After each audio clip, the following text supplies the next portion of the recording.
Is real estate still worth buying in 2026? Real estate is still worth it because of cost segregation, bonus depreciation, and real estate losses. I'm going to explain to you how they work, how they will benefit you when you buy real estate this year.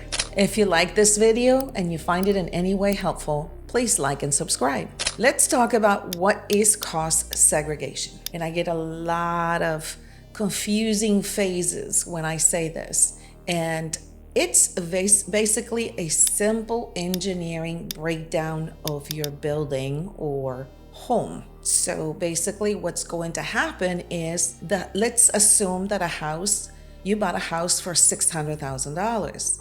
And a cost segregation study, what it's going to do, it's going to break down the flooring, the cabinetry, the electricity. All those items are not going to be depreciated over 29 and a half years because they have a much shorter lifespan, and you get to depreciate them and write them off a lot sooner. Therefore, this is going to allow you to have higher depreciation, and you're going to have less income, and or you may actually have a loss towards your normal operating income. By depreciating a lot sooner, you're going to have a higher write-off, and this is going to give you, bottom line, less net real estate income and or possibly a loss that will actually help and lower your earned income. So basically, let's understand how this would work. Let's say you've got this home, you get depreciation over 29 years.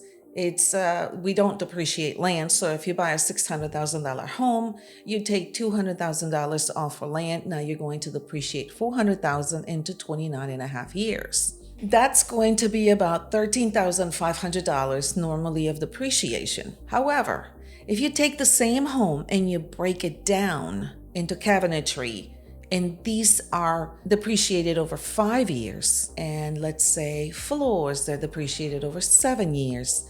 When you do that, the depreciation will be higher. Depreciation now being higher because you've accounted for these smaller things in your house, in your investment property, now will give you a higher depreciation, therefore a higher deduction. So now, more than likely, your depreciation will be about 15, 20, maybe even more. It would all depend on the flooring, the cabinetry, and what exactly is being accounted for. The cost segregation study will give you that breakdown, and you will depreciate that property for those items faster, giving you a higher loss or a lower net income. Now let's talk about bonus depreciation. And the greatest part about this is that it became alive again 100%. It was slowly going away. Now we got it back, and it looks like it may be permanent. With bonus depreciation, it opens up a great amount of tax write-offs on housing, on properties that are mobile, such as box housing. This really makes a bottom line huge difference. The bonus depreciation will work like this. A good explanation on bonus depreciation would be box housing. You buy a house that is going to be moved around. This house qualifies for 100% bonus depreciation, and you are actually able to write off the entire amount. So if the house is worth, because it's a moving house, it was a moving part, now it qualifies as equipment, you're able to write off the entire amount of investment. That is so unusual and unique.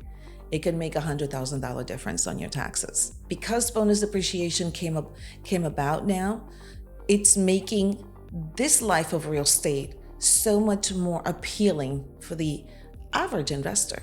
So you understand the difference between what this bonus depreciation will actually do to your bottom line. Buying a box house with bonus depreciation, let's assume that you made $250,000 in regular W-2 income. Now you get involved with box housing as an investor, and this house costs $250,000. Your taxable income now, because of bonus depreciation, is zero. With regular real estate, you are not able to do this. because it's not considered equipment. However, if you have the floors broken down through a cost segregation, the cabinetry and all of those things, you are able to write off with bonus depreciation 100% of those items. Not the whole thing, not the entire home, because that does not qualify for bonus depreciation. Can I still use losses? Yes, you can. It will depend on your income level and your situation. But with bonus depreciation, you will not be subject to those limitations. You could still use the losses if you are a short-term rental owner, you're an active real estate investor, you're a real estate professional, a high W-2 earner who qualifies under special passive loss rules. This is important to keep in mind. So imagine you are a W-2 income earner and bonus depreciation gave you a $70,000 write-off. That would decrease your earned income by $70,000. And depending on the tax bracket that you are, you will save a good bit in taxes. If you're on the 20% tax rate, that would be about $14,000. So how does this work for the average person? The income limitation to write off losses against regular real estate is $100,000. So you can write off up to $25,000 in rental losses as a passive activity. You're allowed to write that off. This would lower your tax liability by about $25,000, and depending on the tax bracket that you are, you will receive that benefit in lowering your taxes. For the high income earners, as an active participation in having something like box housing and getting 100% depreciation, you may actually end up paying zero income tax. Is it still worth it? Absolutely. You're making income, your property is increasing in value, you're lowering your taxes. How much better can it get?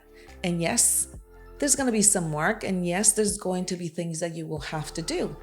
But think how much effort you're putting into those things compared to being at a job 40 hours a week or whatever it may be. These comparisons are very important to remember. And this is what I see all the time. Rental income provides a great source of different amounts of benefits. Absolutely worth it in 2026. So yes, it's going to be worth it. It's going to cost you some money. It's going to take time away from some things. The investment is worth at the end. You will receive your payback. So after what you have learned, do you still think that real estate is good in 2026 for you? Let me know in the comments. Like and subscribe, and I'll see you next time.